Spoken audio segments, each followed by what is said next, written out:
Hey guys, so it's been a while, but I'm back working on the bus this week, and the first job I have to do is to fix the leaks because the bus has a lot of leaks.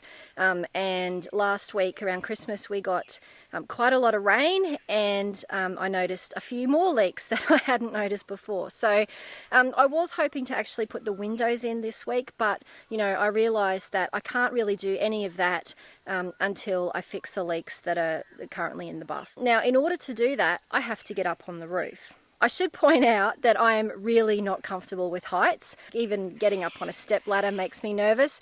So, the thought of having to get up on my bus roof, which is 3.5 meters above the ground, is pretty scary for me. And I don't have any good internal access, with a hatch and a ladder that I can access from inside the bus. So the only way I can get up onto the bus roof is from the outside. Most people just stick a ladder up against the side of the bus and climb up that way. I'm okay with getting up the ladder, but it's the bit, what happens when you get to the top of the ladder and you've somehow got to climb around it over the slopey sides of the bus to get up onto the roof. So that kind of terrifies me a bit. So I looked into, maybe hiring some scaffolding. What else could I do to make it a little bit easier and a little bit safer for me to get up there? And in the end, Dad and I came up with a plan to access the roof from the veranda of my shack where the bus is parked next to. I'll show you what we did in a minute, but I think it's going to make it a lot easier for me to get up on the roof, and I'm going to feel a lot more comfortable doing it.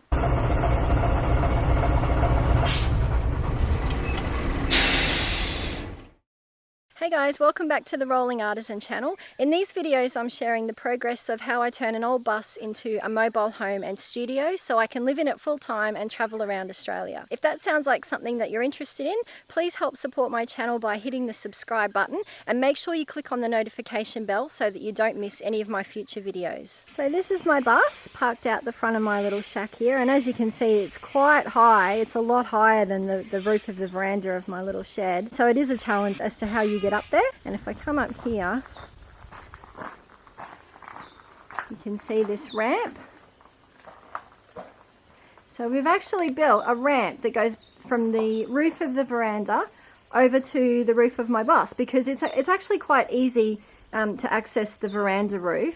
It's not too terrifying for me to be able to do that. And then once I'm up there, this ramp allows you to just walk straight across onto the roof of the bus. So I'll just give you a look from underneath so you can see what we've done. So we've basically used aluminium box section. So we've got 2 rails of that, and onto that we've bolted some form ply, which is about 17 mil thick, and some rubber mats have been bolted onto that. So it's very sturdy. The aluminium barely flexes at all when an adult walks across it, so it's very strong and should hold up to the weather well for the time that it's up here. The span here is probably about, I don't know, not quite 2 meters. So I'll take you up onto the roof and show you what it looks like.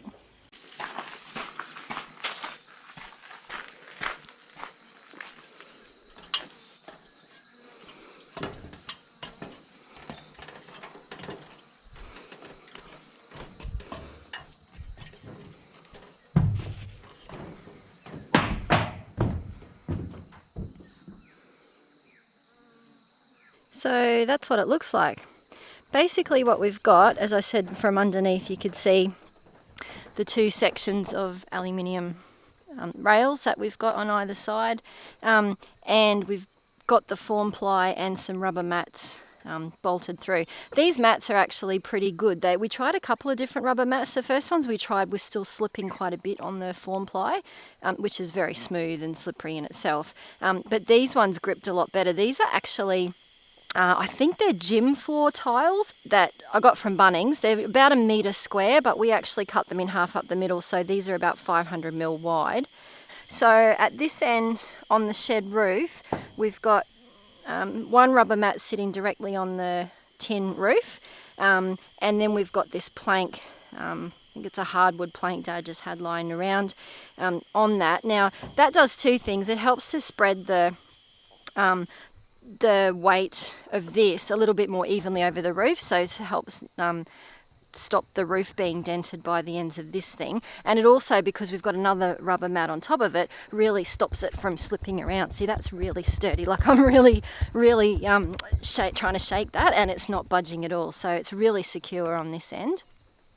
And then because we've bolted the mats through the ply and the aluminium, they can't go anywhere either. So it's pretty sturdy. We'll have to see how it holds up when it rains, like if water gets under these, if that affects anything. But for now, it's working really well.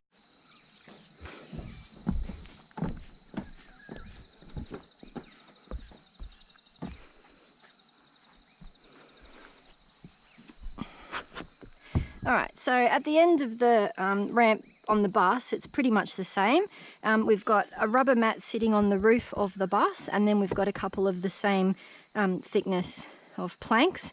And if you can see here, this line of rivets, underneath here is one of the steel rails that run along the length of the bus attached to the roof. So there's a lot of support directly under here, and same on the other side. You can see these rivets on the other side. In between, there's also some horizontal rails that run across this way, and there's one about there. You can sort of tell by the way that the dirt line is up here on the roof. There's one about here.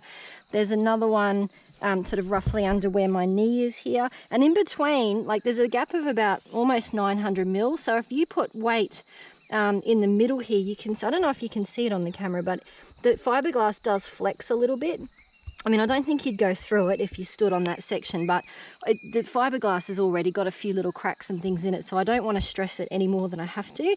So basically, we're trying to avoid putting too much weight in these areas where there's no beams directly underneath. So the idea with these planks is that it just helps to spread the load between the uprights that are going this way, so that these rails here are not just sitting, you know, directly onto the small section of the fiberglass roof. So, and once again, we've got a mat on the top, so it's very sturdy. It's you know, you can really try and move this and it really doesn't move at all. So yeah, it's really good. Okay, so this is what the top of the roof of the bus looks like. I do have a few rubber mats just sitting in the middle here. Probably don't need those, because when the roof is dry, it's actually not too bad crawling along directly onto the roof. It's not too slippery at the moment, but they're just up here because, you know, in a little while I'm going to be cleaning the roof. It's going to be a bit of water getting around, and it just in case we need a bit of extra grip for something. But you can see just here, I'll get a bit of a close-up look a little later on when the dew's fully evaporated and the roof's dry and safe enough to walk on up there.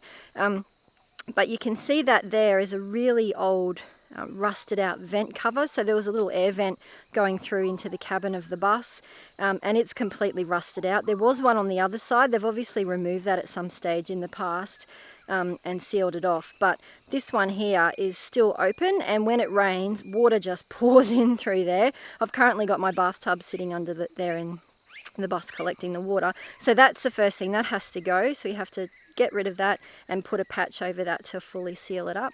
The thing you can see next to it is actually a cover over the air intake for the bus. So air comes in through there and then goes down through the air filter into the engine. So that's an important thing. I need to leave that in place. But as you'll see when we get up a bit closer, all the screws and the rivets that are holding that down are starting to get a bit rusty. It needs a really good clean, so I'm going to clean all that up and put new Sikaflex around all the seals to make sure that's well and truly sealed. So the whole roof then needs to be cleaned, and all these rivets, I'm not sure if you can see them all, but see all these rivets that are running up the sides of the bus. Some of those are starting to get a bit rusted. Some have obviously had sealant put over them before, and that's starting to break down, and I suspect one of the leaks I have in this area here is because the water's getting in through the rivets. So I'm basically going to clean the whole roof, and I'm going to put fresh Sikaflex over every single one of these rivets just to try and seal them up a bit better. And any little cracks and things I find, again, I'm going to put Sikaflex over to seal. And then eventually I'm going to paint the entire roof with ThermaShield paint, which itself is a little bit rubberized and will help to just seal any little minor cracks as well.